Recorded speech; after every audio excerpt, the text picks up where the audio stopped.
Hi hello எல்லோரும் எப்படி இருக்கீங்க? நைட் டின்னருக்கு வந்துட்டு ஒரு குட்டியான சிம்பிளான ஒரு சட்னி துவையல் எப்படி வேணாலும் சொல்லலாம்.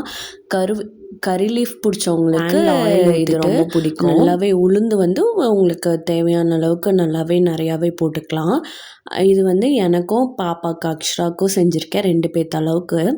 அதுக்கப்புறம் கடலைப்பருப்பு அதுவும் கடுகு கொஞ்சம் போட்டுக்கோங்க. கொஞ்சமாக போட்டு நல்லா ரோஸ்ட் ஆகுற அளவுக்கு கருகாமல் நல்லா ரோஸ்ட் ப்ரௌன் ஆகிற அளவுக்கு நல்லா வறுத்துக்கிட்டு, இது வந்து உளுந்து வந்து நல்லா ரோஸ்ட் ஆகி ப்ரௌன் ஆகி நல்லா ஒரு செம்ம ஸ்மெல் வரும்ல உளுந்து, அந்த அளவுக்கு நல்லாவே வறுத்துக்கணும்.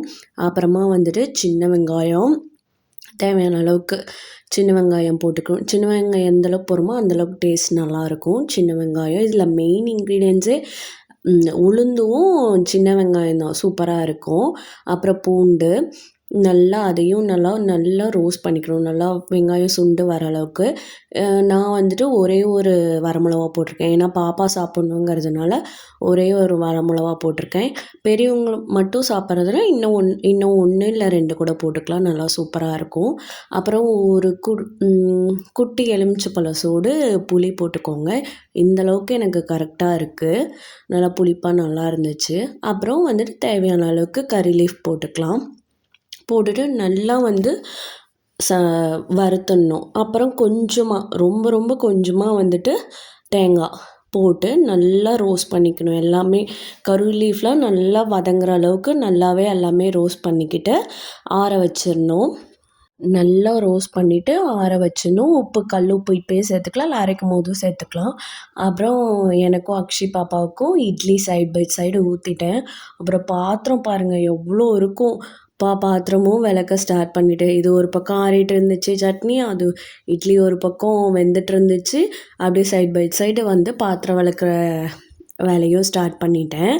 இது வந்து காலையில் எங்கள் அம்மா கிட்ட பேசும்போது என்னன்னு கேட்கும்போது கருவேப்பிலை துவையல் செஞ்சுருக்கேன், இட்லிக்கு சூப்பராக இருக்குது அப்படின்னு சொன்னாங்க.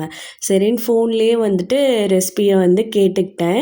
ஒரு 1 டைம் தான் கேட்டேன். ஏன்னா ரொம்ப சிம்பிளில் நல்லா இருந்துச்சு. எனக்கு கருவேப்பிலை சட்னி, கருவேப்பிலை துவையல், கருவேப்பிலை பொடி, ஊறுகாய் இதெல்லாமே ரொம்ப பிடிக்கும்.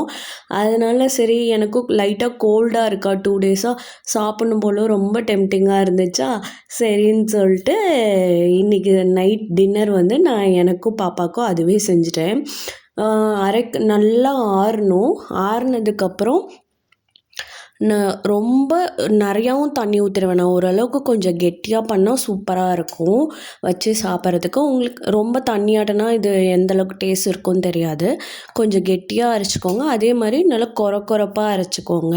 நல்லா பயங்கர டேஸ்ட்டாக நல்லா உளுந்தோட ஃப்ளேவர், கருவேப்பிலையோட டேஸ்ட்டு, புளி போட்டதுனா அதோட புளிப்பு எல்லாமே மிக்சிங்காக ஒரு துவையல் சூப்பராக இருக்கும்.